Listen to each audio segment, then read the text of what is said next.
TV KPM. Assalamualaikum, hai, selamat petang anda semua yang di rumah. Anda bersama dengan saya Afiq Syazwan dalam Road to Success SPM 2021. Baiklah, jadi hari ni kita nak praktis melukis. Mesti Afiq akan perkenalkan siapa cikgu kita dan apa subjek kita pada hari ini. Tapi Afiq nak pesan kepada anda semua, patuhi SOP kerana sekarang ni kita di musim pandemik. Kemudian kes juga semakin meningkat. Cara untuk kita membantu negara kita untuk menurunkan kes dengan cara patuhi SOP. Gunakan pelitup muka, kemudian gunakan hand sanitizer, jaga kebersihan, makan suplemen, jaga kesihatan. Dan apa paling penting, jangan rapat-rapat kalau nak jumpa orang lain. Okey? Sekurang-kurangnya 1 meter ataupun kalau lebih daripada 1 meter pun lebih baik. Okey, jadi sekarang kita nak tahu subjek kita hari ini iaitu pembuatan perabot dan siapakah guru yang akan bersama dengan kita di studio untuk sesi pembelajaran. Mari kita sama-sama saksikan VT yang telah disediakan profil guru hari ini.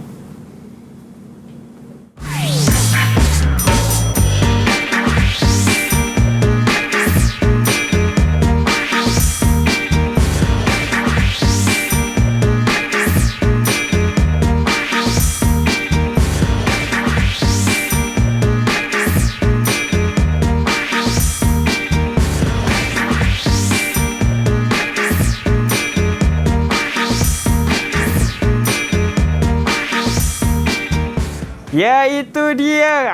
Mungkin ada pelajar yang dah kenal cikgu kita. Ini dia cikgu yang akan bersama-sama dengan kita untuk mengajar pelajar-pelajar di rumah ataupun pelajar yang akan bersama dengan kita di studio nanti. Dan sekarang dah bersama dengan saya, Cikgu Saliza, ataupun lebih orang kata lebih mudah ataupun lebih senang untuk digelar sebagai Cikgu Sally. Assalamualaikum cikgu, apa khabar? Sihat? Assalamualaikum warahmatullahi. Sihat. Ya, cikgu. Okay. Baik, jadi cikgu, subjek pembuatan perabot. Ada tak apa-apa pesanan cikgu kepada pelajar di luar sana sebelum kita mulakan sesi pembelajaran kita hari ini?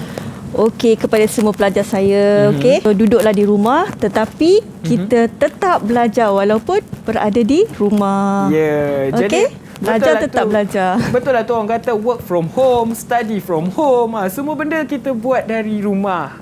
Apa yang boleh kita teruskan, kita cuba teruskan. Baiklah, jadi cikgu. Cikgu, nanti kita akan mulakan sesi pembelajaran. Tapi kita nak tengok juga pandangan calon mengenai subjek kita hari ini iaitu pembuatan perabot. Mari kita sama-sama saksikan VT ini. Jom. Didik TV KPM. Saya memilih MPV buatan perabot kerana sebagai permulaan kerjaya saya pada masa akan datang. Perabot sangat meronokkan kerana saya dapat menambah kemahiran dan mencipta sesuatu yang baru. Ini tahun kedua saya dalam mata pelajaran vocational pembuatan perabot. Saya menganggap mata pelajaran ini sangat menyeronokkan kerana para pelajar didedahkan dengan kaedah pembuatan perabot yang kita gunakan seharian. Selain itu, mata pelajaran ini juga membuka peluang kepada para pelajar untuk membuka syarikat perabot mereka sendiri di masa yang akan datang. Saya juga berharap akan lebih ramai pelajar yang akan berminat dan mengambil mata pelajaran ini nanti. Saya mengambil alam perabot sudah 3 tahun di SMK Usulawati. Harapan saya lepas tamat belajar di SMK Usulawati ingin menambung pelajaran di mana-mana institusi dan membuka bengkel perabot sendiri di mana-mana saja. Didik TV KPM. Ya, itu dia pandangan calon mengenai subjek kita pada hari ini. Dan saya tak ada pandangan, tapi saya ada pertanyaan kepada Cikgu Sally kita. Sebab subjek pembuatan perabot ni cikgu, mungkin pada pandangan setengah pihak mungkin nampak macam lelaki je yang suka bertukang ni cikgu. Jadi sebenarnya ada banyak teknik dari segi mungkin dalam subjek pembuatan perabot ni ada banyak perkara-perkara yang perlu kita tahu, macam mana nak memaku ke, mungkin dari segi lukisan terlebih dahulu. Cikgu rasa pekerjaan apa yang sebenarnya bersesuaian dengan subjek pembuatan perabot ni? Okey, tentang skop kerjaya untuk pelajar saya lah. Okey, pada pelajar-pelajar sekarang ni semuanya kita nak orang yang berkemahiran. Betul. Okey, bila dia ada kemahiran, dia boleh buka syarikat sendiri. Dia boleh jadi designer. Baik. Okey, dia boleh jadi designer. Lepas tu dia boleh buat reka bentuk. Lepas tu dia boleh buat DIY. Dia boleh kurangkan kos sara hidup dia. Dia tak perlu upah orang. Dia boleh buat sendiri. Okey. So Jadi- itulah boleh tambah sumber pendapatan. Dia boleh kerja lain tapi sumber pendapatan sampingan. Kan? Faham. Maksudnya boleh juga kalau kita belajar benda lain tapi kita buat kerja tu kerja yang luar bidang daripada apa luar yang kita bidang belajar. apa kita belajar. Okey. Jadi cikgu, kebanyakannya pelajar cikgu lelaki ke perempuan ke biasa? Nak tanya juga tu. Okey, untuk kelas saya sepanjang saya dah berapa 20 tahun, dekat 20 tahun saya mengajar, saya tak dapat lagi pelajar perempuan. Oh, ya ke? Cikgu perempuan tapi pelajar cikgu mesti lelaki je? Yes, tetapi bila pergi ke peringkat IPTA untuk peringkat sarjana, banyak pula pelajar perempuan yang mengambil. Oh, itu dia antara sedikit info yang kita nak bertanya dengan Cikgu Sally. Baiklah, jadi cikgu, kita nak berehat terlebih dahulu. Selepas ini kita akan mulakan sesi pembelajaran bersama dengan cikgu, dan kalau nak tahu siapakah pelajar yang akan bersama dengan kita di studio dan apakah topik kita pada hari ini, nantikan semuanya selepas ini. Terus setia bersama dengan kami dalam Road to Success SPM 2021. Didik TV KPM. Didik TV KPM. Ya, kembali lagi kita dalam Road to Success SPM 2021. Jadi bersama dengan saya Afiq Syazwan. Jadi macam biasa Afiq nak pesan kepada anda semua, jangan lupa untuk patuhi SOP, gunakan hand sanitizer, kemudian gunakan pelitup muka, dan apa yang paling penting, jaga jarak anda sekurang-kurangnya 1 meter bersama dengan individu yang lain. Baiklah, jadi macam biasa Afiq nak perkenalkan kepada anda semua pelajar yang akan bersama dengan kita di studio. Jadi hari ini kita ada pelajar dari SMK Wangsa Melawati Kuala Lumpur. Mari kita lihat wajah mereka. Mana mereka ni? Okey, itu dia. Assalamualaikum, selamat petang semua. Waalaikumsalam. Okey, lambai kat kamera. Okey, jadi Afiq ada tugas kepada adik-adik semua. Boleh tak perkenalkan diri adik-adik seorang demi seorang? Kita mulakan dengan Syawal. Nama betul ke tidak Syawal?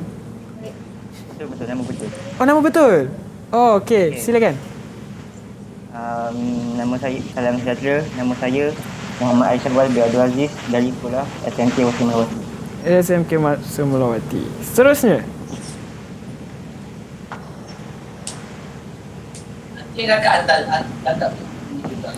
Okey, seterusnya Hasbi Irfan.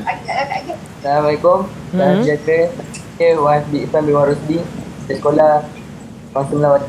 Okey. Seterusnya Syawal dah, Hasbi dah. Siapa? Arif. Assalamualaikum. Selamat petang. Nama saya Arif Sukin bin Nasri dari Sekolah Menengah Kementerian Wangsa Melawati. Okey, dan yang terakhir sekali. Assalamualaikum. Nama saya Izzat Uzaimi bin Hizam. Saya dari sekolah SMK Wangsa Melawati. Okey, jadi inilah dia pelajar-pelajar yang akan bersama dengan kita di studio. Jadi anda semua dah bersedia ke belum? Dah, okey. Baik, jadi jangan, kalau ada apa-apa soalan boleh buka mic. Jangan tutup kamera, dik. Jangan tutup kamera. Kemudian kalau ada apa-apa soalan yang nak ditanya kepada cikgu, sila onkan mic, okey? Jadi sepanjang pembelajaran dijalankan, jangan lupa untuk mute. Baik. Okey, jadi saya harap Cikgu Sally pun dah bersedia. Sepatutnya nanti saya akan hantarlah hand sanitizer kat situ, jadi cikgu boleh guna. Jadi silakan cikgu, kita mulakan sesi pembelajaran kita pada hari ini. Okey, Assalamualaikum dan selamat sejahtera anak-anak. Rindunya lama tak jumpa. Ya. Okey. Ya, sihat semua? Salam. Alhamdulillah. Okey. Alhamdulillah. Okey, hari ini cikgu akan mengajar kamu tentang modul 3 iaitu lukisan produk. Okey. Apa yang cikgu nak dapat, kriteria kejayaan kamu hari ini ialah kamu dapat menyenaraikan jenis lukisan, okey, menerangkan jenis lukisan, membezakan ciri-ciri lakaran dan lukisan, dan dapat menghasilkan lakaran ortografik, isometri, oblik, perspektif. 4 ni. Okey? Kalau kamu dapat semua ni, maksudnya kita dah berjaya mencapai TP4. Okey? TP4. Banyak tu TP4. Sekarang ni kita SPM kadang-kadang macam UPSR dah UPSR dah tak ada kan. So dia pakai pentaksiran bilik darjah. Okey, sebab itulah pentaksiran. TP tu tahap penguasaan. Itu yang kita gunakan sekarang. Baik. Jadi berbeza dengan tahun-tahun sebelumnya. Yes.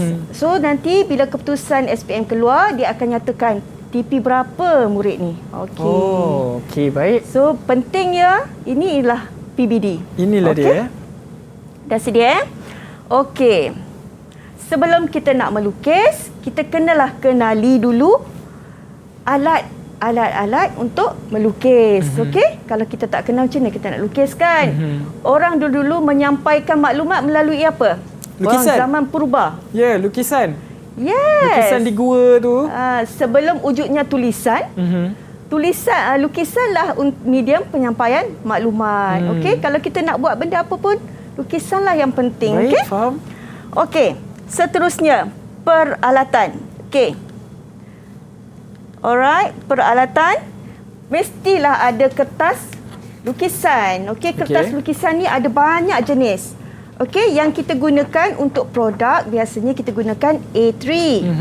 Kalau kecil macam ni saiz apa? F4. A4. Kalau double? A3. Ke tak, bukan? Ni A3. Double A3. Okey. Jadi A5. A2. Jadi A2, sorry cikgu. Lepas A2 kalau 2 keping A2 jadi A1. Kalau 2 keping A1 jadi AO. AO yang besar tu. Betul tu cikgu. Okey, faham. Okey.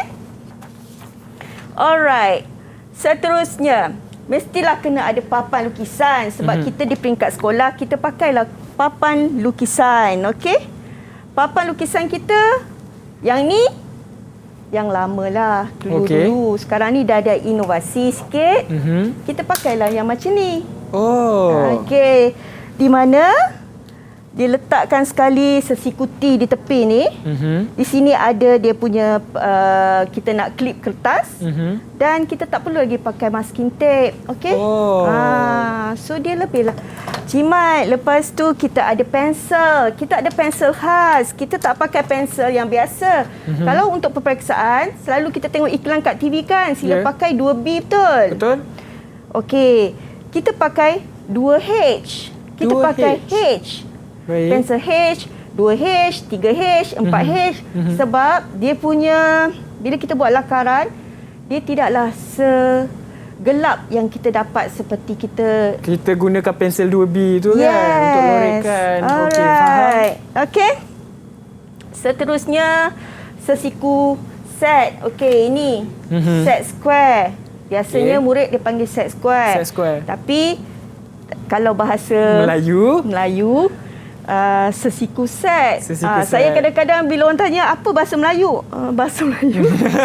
Faham juga cikgu. Mesti akan ada masalah macam tu. Ada, tak berhubung.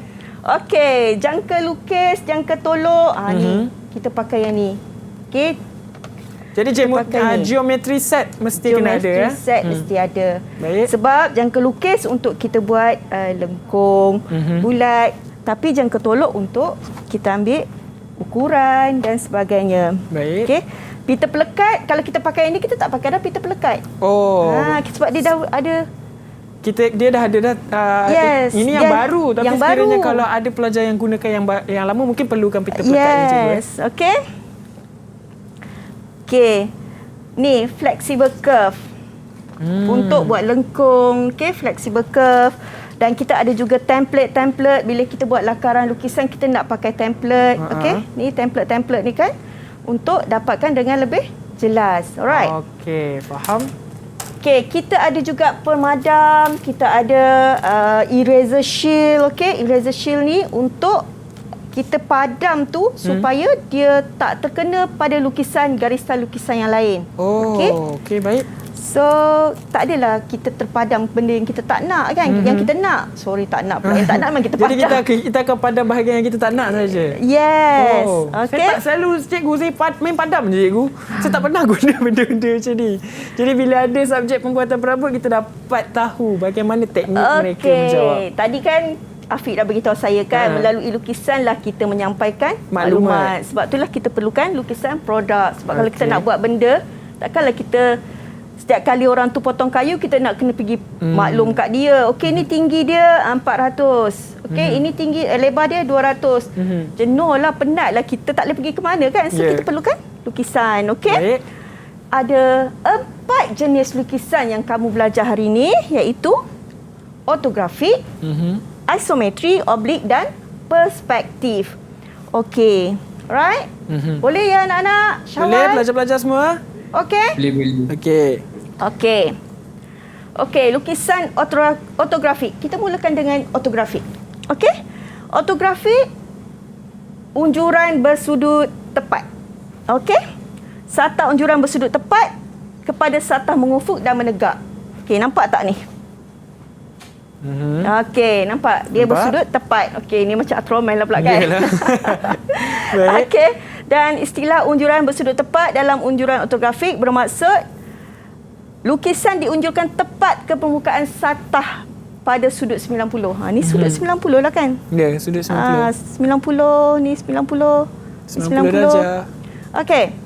So, dalam ortografik ada 2 prinsip sukuan ortografik, iaitu prinsip sukuan sudut pertama dan sudut ketiga. Tetapi kebiasaannya di Malaysia kita pakai unjuran sudut ketiga. Okey. Unjuran sudut ketiga di mana pandangan hadapan akan berada di hadapan kita, pandangan pelan atas dan pandangan sisi kiri dan kanan. Okey. Alright, kita jarang guna pandangan sudut pertama. Pertama, pelan kat bawah, hadapan ke atas. Itu sahaja beza dia. Okey. Boleh Arif? Okey. SB okey SB? Okey, bila orang bagi lukisan kat awak kenal ya benda ni apa. Okey. So, mari kita tengok cara membina. Alright. So, mula-mula kita kenalah bina satah tepat dia. Itu kita bahagikan kepada 4. Okey. Dan pandangan hadapan. Okey, sekejap saya nak tanya, mana satu pandangan hadapan? Alright. Okey, ini adalah satah unjuran sudut ketiga. Okey, kita nak lukis. Okey, kita lukis dulu pandangan hadapan dan juga pandangan sisi. Kita dapatkan pandangan atas objek. Alright. Okey. So, boleh bagi tahu kat saya tak mana satu pandangan hadapan? Pandangan hadapan. Yang mana pandangan hadapan? Mesti berdepan kita. Sebab sudut 90 kan? Mana satu depan? Okey, siapa nak cuba? Okey, macam Afiq Arif. pesan tadi, jangan lupa buka mic. Boleh, Arif? Boleh tu. Pandangan atas yang mana? Yang berlabel? Saya tak nampak huruf dia tu. Pandangan atas yang mana? Nampak tak ni? Saya tak nampak huruf dia. Tak nampak Tak huruf? nampak huruf. Okeylah. Okey, mungkin kecil sikit kot slide cikgu kan. Okey, pandangan atas adalah yang berlabel E. Pandangan hadapan cikgu dah cakap tadi kan, dia mesti bersudut tepat dengan kita kan. Berdepan dengan kita. So, D dan B. Dan juga pandangan sisi adalah C dan A. So, bila orang hantar drawing kat kita, contohnya kerusi atau meja kita nak lukis, kita dah tahu dah, okey, ni depan kerusi, ini sisi kerusi. Ini atas, kita tengok daripada atas kerusi. Okey, So, faham. daripada situlah kita dapat baca lukisan tu. Okey? DB. Alright. Bila kita ada lukisan, mestilah kita ada pendimensian. Kalau bahasa biasa ni apa dia pendimensian? Pendimensian. Bahasa biasa Apa bahasa biasa dia tu? Dimensi. Ukuran. Okey, pendimensian ni adalah garisan ukuran. Kalau setiap lukisan tu orang bagi kat kita tak ada ukuran, Kita tengok je lah macam mana nak buat, tak ada ukuran Ya, kan. betul. So kita kenalah dimensikan dia. Baik, faham. Alright, kita kena dimensikan dia, iaitu di mana kita kena tahu garisan dimensi, garisan mula titik sampailah ke, okey, ini adalah garisan dimensi di mana daripada mula sampai hujung. Okey. Alright, garisan tambahan adalah garisan yang kat hujung sini. Itu adalah garisan tambahan. Dan di sini adalah ruang kelegaan di mana garisan tambahan tidak boleh menyentuh lukisan. Kalau tak, kita ini ukuran ni sini sampai sini ke sini sampai sini. Kita tak tahu. Kita keliru Terkeliru sebab tu kita tak boleh. Dan garisan penunjuk mestilah yang nak tunjuk tu, kan? Okey. Nampak tak? Jelas tak? Okay, jelas. Boleh? Pelajar di rumah jelas. Kalau buat lukisan mesti ada dimensi. Kalau tak ada dimensi, tak guna lukisan tu. Baik. Okey, kalau biasa budak-budak, anak-anak semua akan sebut cikgu ukuran. Kan? Kalau bahasa teknikal kita panggil pendimensian. Jadi kalau dalam peperiksaan kita ada ke bila menulis tu kena jawab dimensi atau ukuran? Dimensi. Kita kena gunakan dimensi. Dia akan bagi tahu sila tulis dimensikan lukisan ini. Okey. Dia dimensilah. Dia ukurlah, dia ambil pewaris ukur, dia tulislah. Baik. Okey. Dia tak panggil letak ukuran. Dia akan panggil dimensi. Okey. Baik. Silakan cikgu. Teruskan. Seterusnya kita pergi kepada lukisan isometri. Tadi lukisan ortografik. Ortografik kita pecah-pecah. Okey, depan, atas, sisi kita pecah. Kita pecah-pecah, asing-asingkan dia kan. Betul. Pada bersudut tepat. Tetapi isometri lukisan 3 dimensi. Okey, lukisan isometri ialah lukisan bergambar yang menunjukkan 3 dimensi. Di mana panjang, tinggi, lebar kita gabungkan. Mana pandangan hadapan, pandangan sisi, pandangan pelan kita combinekan sekali. Faham? Baru kita nampak bentuk sebenar dia macam mana. Kalau ortografik tadi kita pecah-pecah kan, kita tak nampak lagi. Kita tak nampak. Okey. Boleh SB? On? SB ada apa-apa soalan? Boleh kau. On tak on? Okey. On, alright. Bagus. Cikgu on. Okey, on bagus. Carry on cikgu. Alright. So, kita kena kenal dulu konsep lukisan isometri di mana paksi-paksi isometri bersudut 120. Kalaulah ortografik bersudut tepat, tapi isometri dia bersudut 120 bersebelahan dia. Nampak tak tadi? Okey. Di mana dia ada tinggi, lebar, kedalaman. Okey. Ini tinggi, lebar, dalam. Okey. Alright. Dalam isometri dia ada 3 jenis paksi. Sebab bila kita nak melukis paksi biasa, dia nampak bahagian belah atas tu lebih jelas. Okey. Kita guna paksi biasa. Kalau paksi panjang, paksi terbalik, kita nak nampak bawah meja ni. Okey. Kalau paksi biasa kita nak nampak atas meja ni. Betul. Kalau paksi terbalik kita nak nampak bawah meja. Kalau paksi panjang, paksi panjang sebab kita nak tengok kalau ada dia ada pemegang ke kat sini. Macam contohnya kalau kita lukis gading. Gading kayu kan ada pemegang kan. So kita gunalah paksi panjang. Lebih jelas gambar tu. Depends pada gambar yang kita nak lukis. Okey? Manalah tahu kau ada di antara kamu ni jadi designer kan. So kamu kena faham lah. Amin, insya-Allah ada. Paksi mana yang kamu nak guna. Kan? Okey, kalau paksi biasa, kan tadi saya dah cakap, bahagian atas yang akan nampak lebih jelas. Okey? So kita kena binalah paksi dulu, sini 30, sini 30, maka kita akan dapatlah 120. Sebab kalau mengufuk dia punya ni 180 dia punya. 180. Sini kan straight. 180 kan? So sini 30 dah 60. Okey. Alright. So paksi panjang, bahagian panjang lah akan nampak lebih jelas, permukaan bentuk panjang. Okey, dan juga paksi terbalik. Okey, paksi terbalik bahagian bawah. Okey. Mari kita tengok cara nak melukis isometri menggunakan kaedah kotak. Okey, kaedah kotak di mana kita bina dulu kotak. Okey. Kita bina kotak. Alright. So kita ambil lah dia punya ketinggian ni. Okey. Seterusnya kita dapatkan daripada pandangan atas, kita lukis. Okey, dapatkan pandangan hadapan dan kita draw. Oh. Okey. Nampak tak? Ini pandangan atas, sini atas, ni hadapan dan sini sisi. Sisi.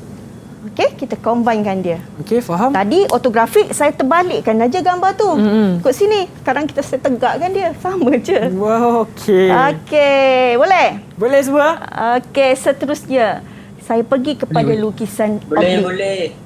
Okey, boleh. Bagus.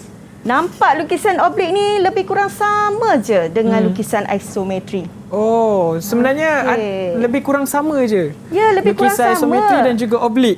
Ya, ada perbezaan. Perasan tak ada perbezaan? Sebenarnya ada perbezaan. Saya boleh nampak lah macam ni, boleh nampak dari segi visual. Bentuknya tu adalah bentuk apa, cikgu?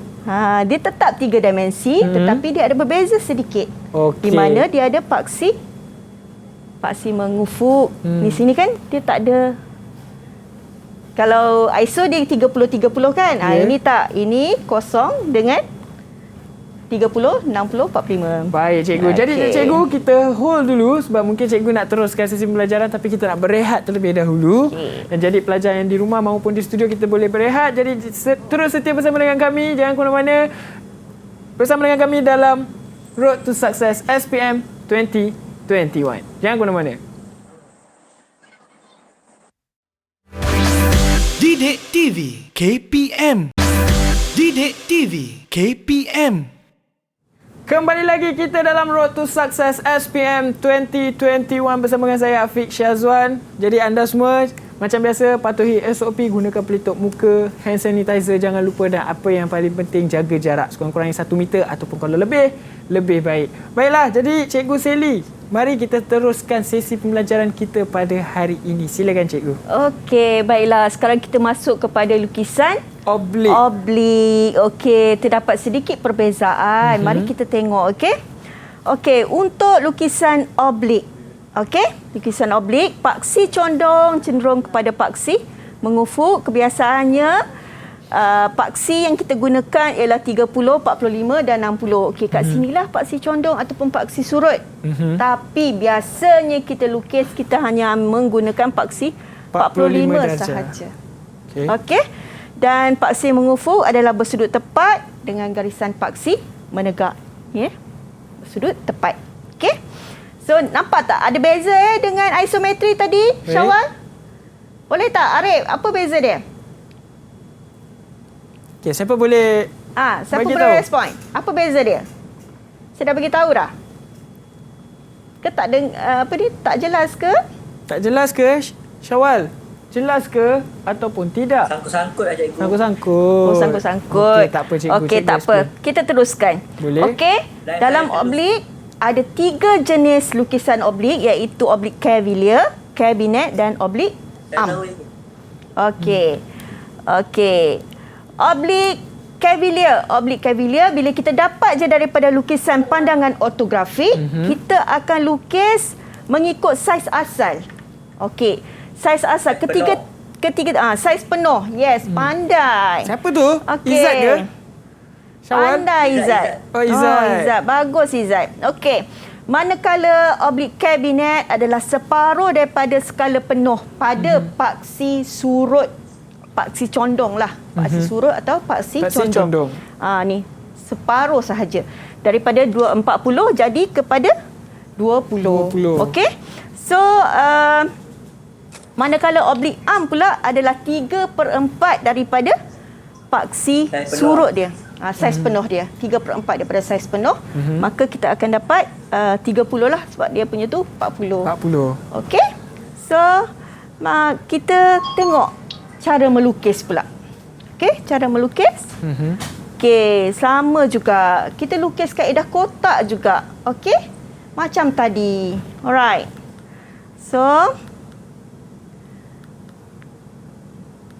nampak kan? Kita lukis, kita ambil pandangan. Kita kena pilih orientasi yang mana sesuai. Takut ada yang tak sesuai. Kan kita pilihlah orientasi. Oh, yang ni lah duduk kat depan. Biasanya jika ada bulatan, kita letak di bahagian depan. Sebab bahagian depan dia bersudut tepat. Okey? Oh, okey. Kalau lengkung apa kita letak bahagian sisi nanti susah. Sebab bila bahagian sisi dia nampak elips. Okey. Okey. Senang je kan lukis kan? Sketch macam tu je kan? Senang ke? Hasbi, senang ke lukis? Senang tak? Senang je kan? Senang. Alright. So, perbezaan antara isometri dan oblik. Okey. Di mana lukisan oblik, tadi saya dah beritahu, ada satu paksi mendatar, ada satu paksi menegak dan paksi sorot dia bersudut 30, 45 dan 60. Tapi biasanya kita pakai 45. Okey. Dan lukisan isometri, satu paksi tegak, dua kiri dan kanan dia bersudut 30. Alright? Biasa saya ingat itu kalau nak exam, saya selalu pesan pada you all semua. Ingat ya, nama lukisan bila soalan peperiksaan minta oblik, satu paksi surut saja. Bila peperiksaan minta ISO, dua paksi surut dia ada. Oh, paksi condong dia ada. baik. So kalau jawab exam, kalau awak tersilap lukisan soalan minta ISO, awak bagi oblik, dia penalti awak. Oh, jadi penalti tiada markah langsung lah maksudnya, cikgu? Dia potong konsep. Dia ada markah apa tu, dia sebab soalan minta oblik, awak bagi ISO, tapi dia ada lagi lah markah yang lukisan yang tu dia ada tetap bagi, cumanya dia akan tolak lah sebab Jadi rugilah. Jadi cubalah Rugilah. elakkan daripada melakukan kesilapan sebegitu. Yes. Baik. Okey. Seterusnya kita pergi kepada lukisan Perspektif. perspektif. Okey, lukisan perspektif ni kebanyakan reka bentuk kita gunakan untuk built-in furniture. Oh, Built-in furniture ni, BM furniture macam interior design lah ni dalam-dalam yes, dalam built-in rumah. furniture ni kalau built-in furniture ni macam kabinet dapur yang kita lekatkan kat situ. Faham? Ikut ukuran betul-betul dalam dapur. Kita build pada customer punya custom made. Ikut customer punya Keinginan lah. ikut pelanggan. Okey, mengikut kehendak pelanggan. Okey, pelanggan punya design. Baik. Dan pelanggan punya cita rasa. Biasanya kita akan forwardkan, berikan pada dia design-design kita. Biasanya kita akan bagi design satu titik. Okey. Okey, lukisan perspektif. Itulah guna dia kan. Kita kena tahu dulu konsep dan jenis lukisan perspektif. Okey. Satu lukisan berbentuk 3 dimensi yang menunjukkan gambaran mata sebenar. Ni mata kita. Okey. Konsep dia, objek kelihatan lebih tinggi apabila berada depan kita dan tetapi akan lebih rendah apabila dia jauh daripada mata kita. Nampak? Depan kita ni dia tinggi, jauh dia mungkin kecil. Paling senang saya suka bagi contoh ladang getah. Ladang getah. Okey. Kalau awak nampak ladang getah, awak nampak bila makin jauh dia makin sayup kecil. Dia pergi kepada satu titik tumpu. Kan? Faham, betul. Ataupun tiang elektrik yang dekat sepanjang jalan tu kan, depan kita nampak tinggi, bila jauh dia akan jadi pendek. Okey. Dan kegunaan dia untuk menunjukkan gambaran sebenar objek serta suasana dan aktiviti dalam ruang tersebut. Sebab tu kita guna perspektif ni untuk design rekaan dalaman ataupun hiasan dalam rumah. Okey. Alright. Dan dia lebih mudah difahami dan lebih menarik. Bila kita lukis ni, kita tunjuk dekat customer, oh inilah rumah awak yang akan awak dapat nanti. Dia tengok terus dia macam okey. Berminat. Kalau awak tunjuk seketul, ini almari awak kat sini, ini meja awak kat sini, ini sofa set awak kat sini, dia macam betul ke? Faham. Kan? Macam yakin tak yakin pula. Macam yakin tak yakin jadi pula. Jadi bila gunakan lukisan perspektif ni lebih meyakinkan customer lah. Dia boleh, kita dah tunjukkan dia satu view. Okey, faham. Alright. So, jenis lukisan dia ada perspektif satu titik di mana kita akan tumpu pada satu titik lenyap. Okey, satu je. Mata kita tumpu kat situ je. Ataupun 2 titik lenyap. Okey, maksudnya ada 2 bahagian. Ataupun 3 bahagian. 3 titik lenyap. Okey, kita menampak sini, sini, sini. Okey? So kalau lukisan perspektif satu titik, okey, garisan tegak, garisan mengufuk serta objek yang dilukis selari dengan sata gambar. Nampak? Garisan tegak selari dengan sata gambar. Okey, dan dia menuju kepada satu titik lenyap. Nampak tak objek ni dia makin kecil? Ya. Alright. So design ni okey, kalau 2 nampak tak? Dia tarik kepada 2 titik lenyap dan objek selari dengan satah gambar manakala faksi yang lain condong ke arah satah gambar. Ini satah gambar kita. Okey, kita nampaklah lukisan tu. Okey, seterusnya kita pergi kepada lukisan perspektif 3 titik. Mempunyai paksi objek yang tidak selari dengan satah gambar. Kedudukan titik lenyap berada di bawah ataupun di atas garisan ufuk. Nampak sama ada dia boleh berada kat sini, kat situ dan kat situ ke, ataupun di kat bawah ni ke titik lenyap kita. Kita tengok pada 3 bahagian. Okey. Contoh penggunaan untuk reka bentuk bangunan dan produk baru. Okey, biasanya ini memang kita akan buat, kita nak tunjuk satu kawasan yang kita nak bangunkan, bangunan apa yang kita nak letak. So kita akan letak lukisan yang macam ni. Lebih nampak cantik. Baik. So bila kita nak buat presentation untuk kita punya clients, kita akan letakkan lukisan perspektif 3 titik supaya bila dia tengok nampak gah. Baru dia setuju. Baik. Macam kita nak bangunkan laman bestari ke apa kan. Jadi dari situlah kita dapat tunjukkan kepada klien kita sebuah image. Didik TV KPM. Didik TV KPM. Cikgu dah sampai kepada perbezaan lakaran dan lukisan. Tadi cikgu dah terangkan ada 4 jenis lukisan. Okey. Seterusnya kita pergi kepada ciri-ciri lakaran dan lukisan. Okey? Lukisan dilukis secara bebas, tidak mempunyai ukuran, menggunakan medium yang asas iaitu pensel, pemadam dan juga kertas. Itu lakaran.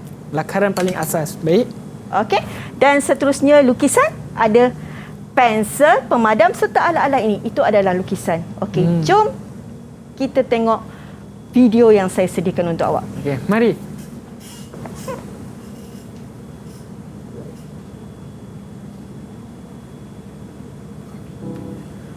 Okey, ini adalah sketching.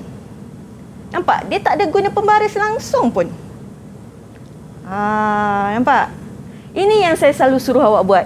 Sila buat sketching dulu sebelum awak nak design perabu awak. Sketching dulu.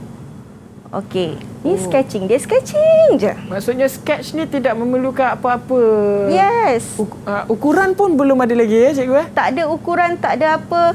Dia cuma sketch saja. Cuma pensel dengan kertas ataupun pemadam kalau dia nak guna.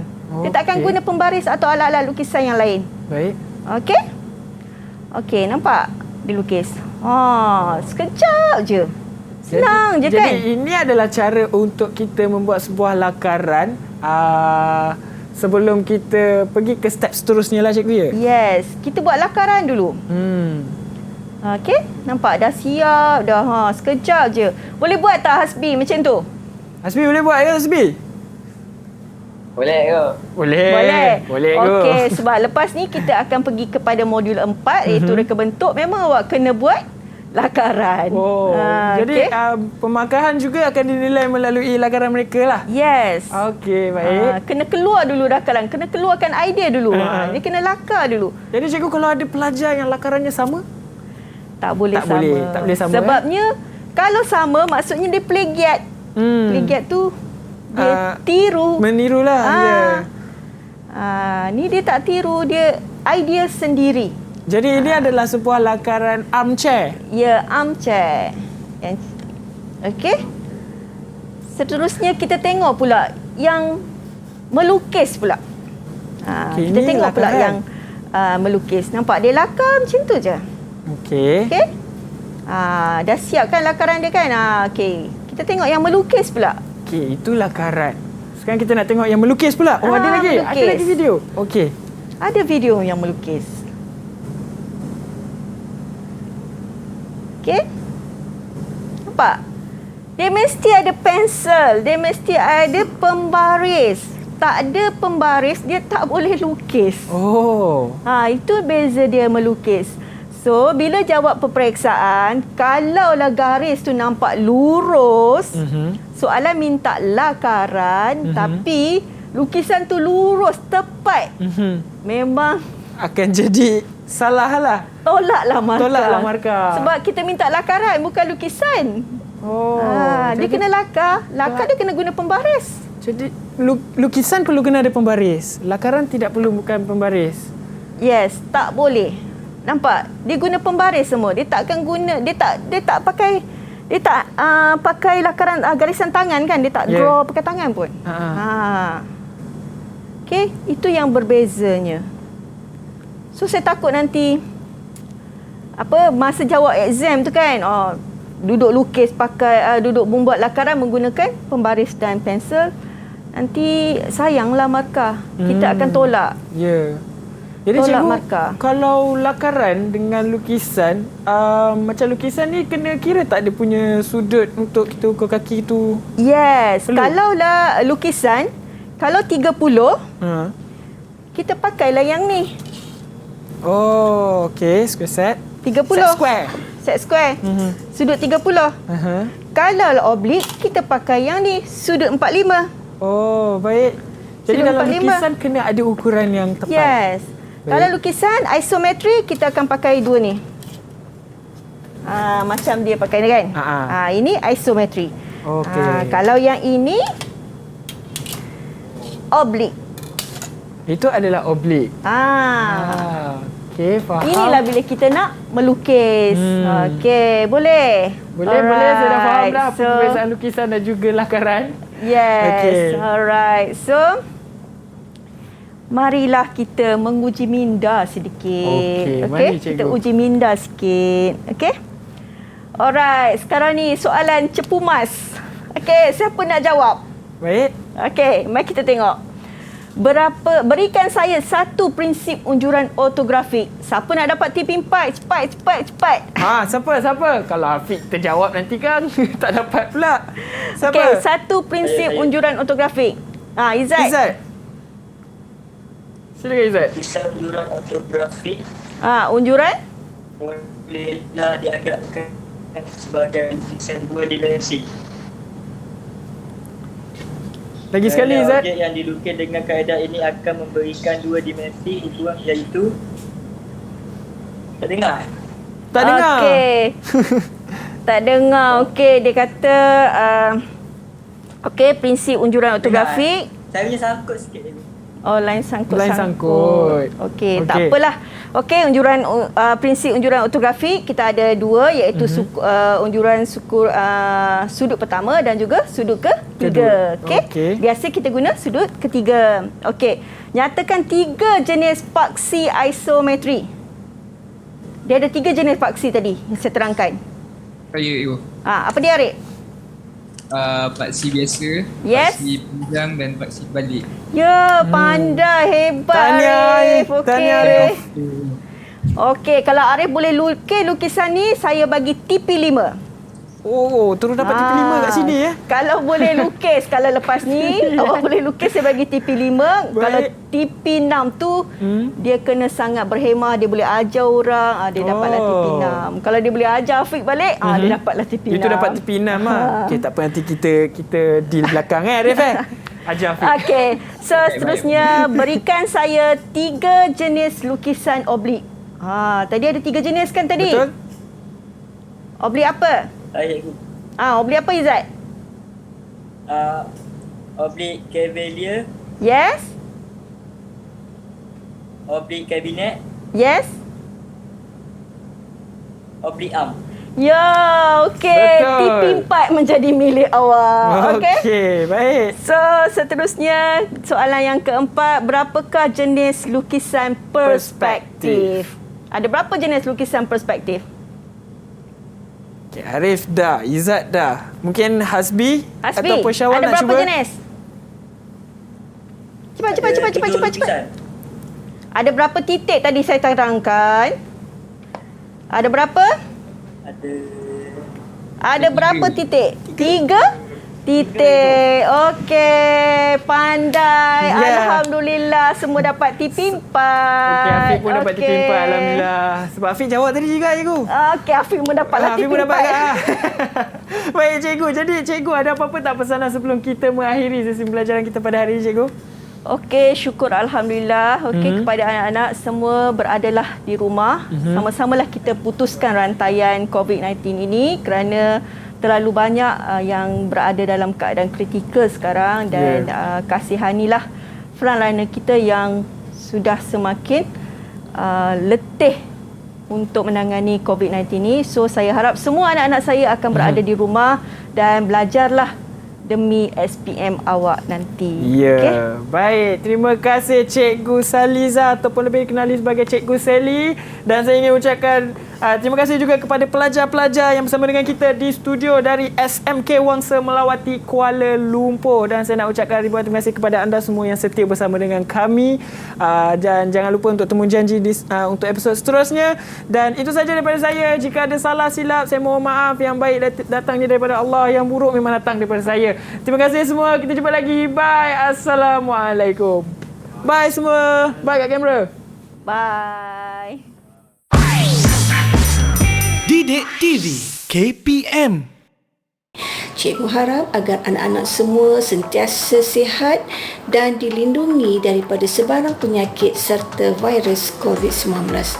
Dalam keadaan pandemik COVID-19 yang semakin hari semakin banyak kes, cikgu harap agar anak-anak sentiasa duduk di rumah dan tidak perlu ke mana-mana. Tontonlah Didik TV yang menyediakan banyak slot PDP. Walaupun anak-anak tidak ke sekolah, disebabkan cuti dan lockdown, anak-anak masih boleh lagi belajar dengan menonton Didik TV. Manfaatkan masa yang ada daripada slot-slot yang telah disediakan dan PDP oleh guru-guru yang hebat. Cikgu harap anda semua mengekalkan momentum yang ada dan teruskan semangat anda untuk bertempur di medan peperiksaan tak lama lagi. Cikgu tahu anak-anak semua, walaupun kita semua sekarang ni berada dalam situasi yang agak sukar, janganlah anda semua mudah untuk berputus asa kerana Allah telah janjikan di sebalik kesusahan yang kita alami pada saat ini, insya-Allah pasti akan ada kesenangan di akhirnya. Cikgu harap anak-anak semua teruskanlah berusaha, berdoa dan jangan lupa untuk mohon restu ibu bapa dan juga guru. Selebihnya kita serahkan kepada Allah yang Maha Esa.